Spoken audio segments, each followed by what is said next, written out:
Good morning guys. Ito na naman tayo. Tulingan. Itong tulingan. Isasahog ko po yan dito sa aking gulay. Yan, sa aking gulay. Ito yung mga menu. Mga ingredients.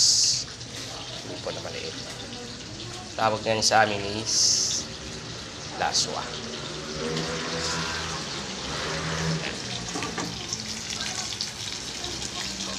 Para kayo pagkaluto.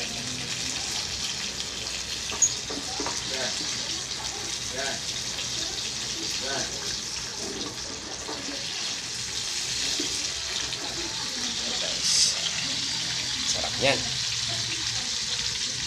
Fresh yan guys, ng tulingan.